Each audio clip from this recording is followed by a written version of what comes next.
اعوذ باللہ من الشیطان الرجیم بسم اللہ الرحمن الرحیم۔ السلام علیکم ورحمۃ اللہ وبرکاتہ۔ پیارے دوستو، میں امید کرتا ہوں آپ سب خیر و عافیت سے ہوں گے اور اللہ تعالیٰ سے دعا کرتا ہوں اللہ تعالیٰ آپ کو اپنے حفظ و امان میں رکھے۔ جنگ خندق، تمام لڑائیوں میں یہ جنگ سب سے زیادہ مشہور اور فیصلہ کن جنگ ہے۔ چونکہ دشمنوں سے حفاظت کے لیے مدینہ کے گرد خندق کھودی گئی تھی، اس لیے لڑائی جنگ خندق کہلاتی ہے، اور چنانچہ تمام کفر نے متحد ہو کر اسلام کے خلاف یہ جنگ لڑی تھی، اس لیے اس لڑائی کا دوسرا نام جنگ احزاب یعنی تمام جماعتوں کی متحدہ جنگ ہے۔ قرآن مجید میں اس کا تذکرہ اسی نام کے ساتھ کیا گیا ہے۔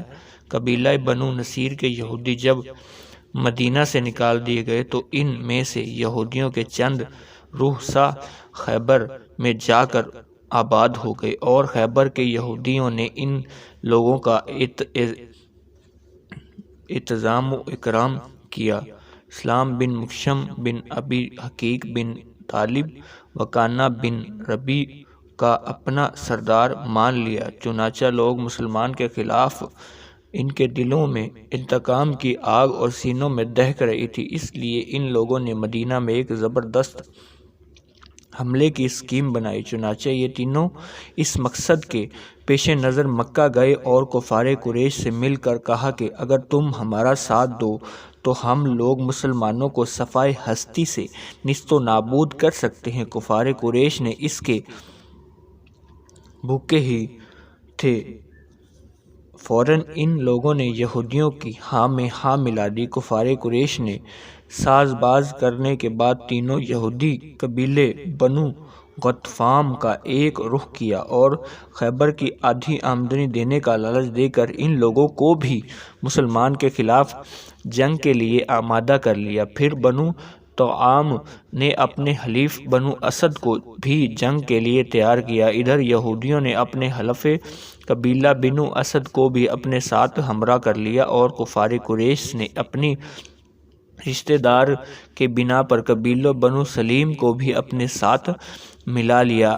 اس غرض سے تمام قبائل کفار مل جل کر ایک لشکر جارحیت تیار کر لیا، جس کی تعداد 10,000 تھی، اور ابو سفیان اس پورے لشکر کا سپہ سالار تھا۔ مسلمانوں کی تیاری۔ جب قبائل عرب کے تمام کافروں کو اکٹھا جڑ خوفناک حملہ کرنے کی خبر مدینہ پہنچی تو حضور اقدس صلی اللہ تعالیٰ علیہ وآلہ وسلم نے اصحاب کو جمع فرما کر مشورہ کیا اس حملے کا مقابلہ کس طرح کیا جائے۔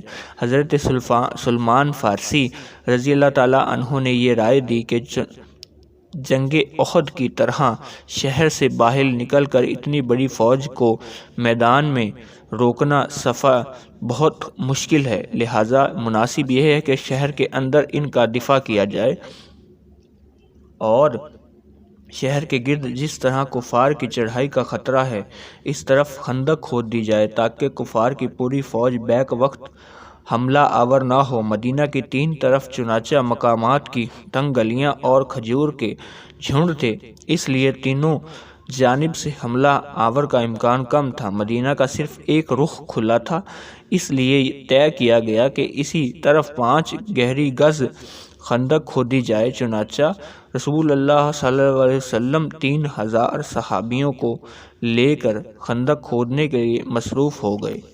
حضور اقدس صلی اللہ تعالیٰ علیہ وآلہ وسلم نے خود اپنے دستے مبارک سے خندق کی حد بندی فرمائی اور 10-10 آدمیوں پر 10-10 گز زمین تقسیم کر دی اور تقریباً 20 دن میں خندق تیار کی۔ حضرت انس رضی اللہ تعالیٰ عنہ کا بیان ہے کہ حضور اقدس صلی اللہ تعالیٰ علیہ وسلم خندق کے پاس تشریف لائے اور جب یہ دیکھا کہ انصار و مہاجرین کے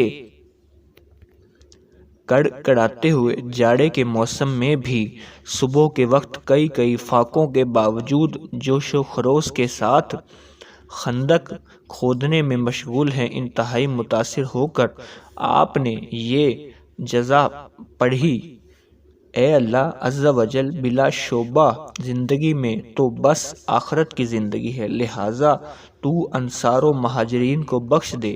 اس کے جواب میں انصار و مہاجرین نے آواز ملا کر یہ پڑھا: ہم لوگ ہیں جنہوں نے جہاد پر حضور صلی اللہ تعالیٰ علیہ وسلم کی بیعت کر لی ہے، جب تک ہم زندہ ہیں ہمیشہ کے لیے۔ حضرت جابر بن عازب رضی اللہ تعالیٰ عنہ کہتے ہیں کہ حضور صلی اللہ تعالیٰ علیہ وسلم خود بھی خندق کھودتے اور مٹی اٹھا اٹھا کر پھینکتے، یہاں تک کہ آپ صلی اللہ تعالیٰ علیہ وسلم کے شکم مبارک پر غبار کی تہ جم گئی تھی، اور مٹی اٹھاتے ہوئے صحابہ کو جوش دلانے کے لیے جو الفاظ آپ پڑھتے تھے: خدا کی قسم، اگر اللہ کا فضل نہ ہوتا تو ہم ہدایت نہ پاتے اور صدقہ نہ دیتے اور نماز نہ پڑھتے ہیں، لہٰذا اللہ عز و جل ہم پر قلبی اطمینان اتارے اور جنگ کے وقت ہم کو ثابت قدم رکھے۔ یقیناً کافروں نے ہم پر ظلم کیا، اور جب بھی ان لوگوں کا فتنہ کا ارادہ تھا تو ہم لوگوں نے انکار کر دیا۔ حضور صلی اللہ علیہ وسلم بار بار یہ تکبیر بلند آواز سے دہراتے رہے۔ ایک عجیب چٹان۔ حضرت جابر رضی اللہ تعالیٰ عنہ بیان فرماتے ہیں کہ خندق کھودتے وقت ایک عجیب چٹان۔ حضرت جابر رضی اللہ تعالیٰ عنہ نے بیان فرمایا کہ خندق کھودتے وقت ناگہاں ایک ایسی چٹان نمودار ہو گئی جو کسی سے بھی نہیں ٹوٹی۔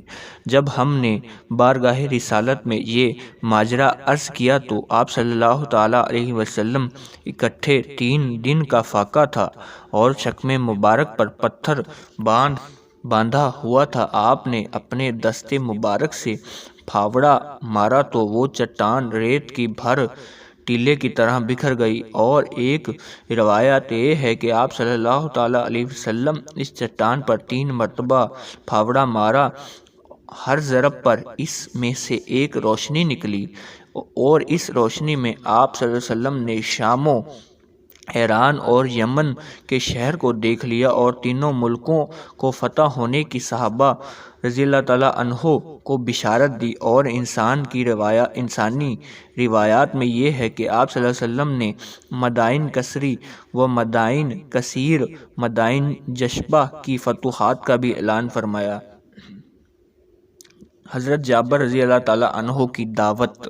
حضرت جابر رضی اللہ تعالیٰ عنہ کہتے ہیں کہ فاقوں سے شکم اقدس پر پتھر بندھا ہوا دیکھ کر میرا دل بھر آیا، چنانچہ حضور صلی اللہ تعالیٰ علیہ وسلم سے اجازت لے کر میں اپنے گھر آیا اور بیوی سے کہا کہ میں نبی کریم صلی اللہ تعالیٰ علیہ وسلم کو اس قدر شدید بھوک کی حالت میں دیکھا، مجھے صبر نہیں ہوا اور میں گھر آیا، اگر کچھ کھانے کے لیے ہے تو بنا دو۔ بیوی نے عرض کی، ایک صاف جو کے سوا کچھ نہیں۔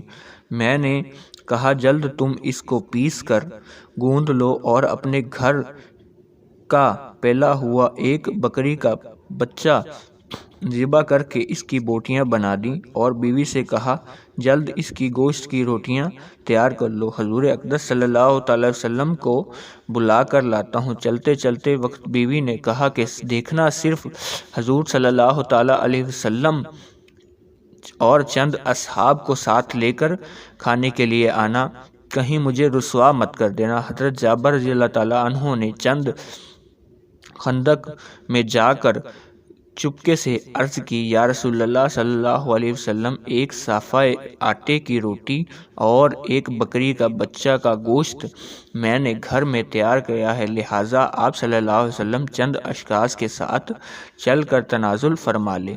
یہ سن کر حضور صلی اللہ تعالیٰ علیہ وسلم نے فرمایا، اے خندق والو، جابر نے دعوت عام دی ہے، لہٰذا سب لوگ ان کے گھر چلیں، کھانا کھا لیں۔ پھر مجھ سے فرمایا، تب تک مت آٹے کی روٹی پکوانا جب تک حضور صلی اللہ علیہ وسلم تشریف نہ لائیں۔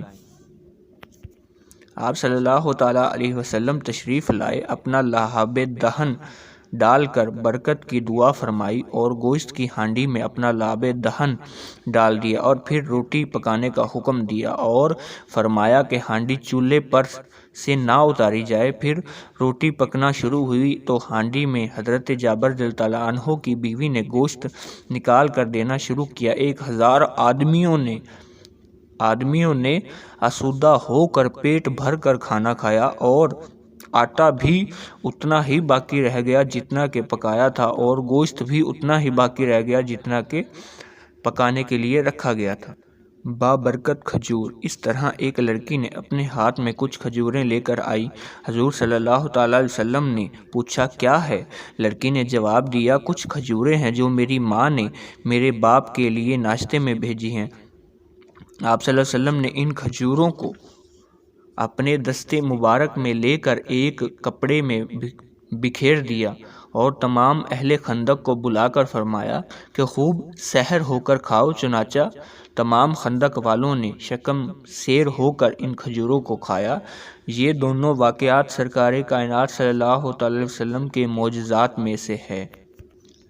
اسلامی افواج کی مورچہ بندی۔ حضور اقدس صلی اللہ تعالیٰ علیہ وسلم نے خندق تیار ہونے کے باوجود عورتوں اور بچوں کو مدینہ کی محفوظ قلعے میں جمع کر دیا اور مدینہ پر حضرت ام کلثوم رضی اللہ تعالیٰ عنہ کو اپنا خلیفہ بنا کر 3000 انصاری مہاجرین کی فوج کے ساتھ مدینہ سے لے کر صلحہ پہاڑ کے دامن میں ٹھہرنے۔ صلحہ آپ کی پشت پر تھا۔ آپ صلی اللہ علیہ وسلم کے سامنے خندق تھی۔ مہاجرین کا جھنڈا حضرت زید بن رضی اللہ تعالیٰ حارث رضی اللہ تعالیٰ عنہ کو ہاتھ میں دیا اور انصار علمبردار حضرت سعد بن عبادہ رضی اللہ تعالیٰ عنہ کو بتایا۔ کفار کا حملہ۔ کفار قریش اور ان کی اتحادیوں نے 10,000 کے لشکر کے ساتھ مسلمانوں پر حملہ بول دیا اور 3 طرف سے کافروں کا لشکر اس زور و شور کے ساتھ مدینہ پر منڈلایا پڑا کہ شہر کی تمام فضاؤں میں گرد و غبار کا طوفان اٹھ گیا اور خوفناک چڑھائی اور لشکر کے دل بادل کے معرکے میں آرائی کا نقشہ قرآن کی زبان سے سنیے۔ جب کافر تم پر آ گئے، تمہارے اوپر سے، تمہارے نیچے سے، اور جب تم تھک کر رہ گئے، نگاہیں اور دل لوگوں کے پاس خوف سے آ گئے اور تم اللہ پر امید یا آس سے طرح طرح کے گمان کرنے لگے، اس جگہ مسلمان آزمائش اور امتحان میں ڈال دیے گئے اور بڑے زور کے زلزلے نے جھنجھوڑ کر رکھ دیے۔ منافقین جو مسلمان کے دش بش کھڑے تھے، وہ کفار کے اس لشکر کو دیکھتے ہی بزدل کی طرح پھسل گئے اور اس وقت ان کی نفع کا پردہ چاک ہو گیا۔ چنانچہ ان لوگوں نے اپنے گھر جانے کی اجازت مانگی، جیسے کہ قرآن میں اللہ نے فرمایا ہے۔ اگر ایک گروہ منافق ان میں نبی کی اجازت طلب کرتا تھا، منافق کہتے ہیں کہ ہمارے گھر کھلے پڑے ہیں، حالانکہ وہ کھلے نہیں تھے۔ ان کا مقصد بھاگنے کے سوا کچھ نہ تھا۔ لیکن اسلام کے سچے جانصار مہاجرین و انصار نے جب لشکر کی طوفان یلغار کو دیکھا تو اس طرح سینہ سپرد ڈٹ گئے کہ صالحہ اور احد کی پہاڑیاں سر اٹھا اٹھا کر ان مہاجرین کی حیرت سے دیکھنے لگیں۔ ان جانصاروں کی ایمانداری، شجاعت کی تصاویر قرآن ارشاد باری تعالیٰ ہے۔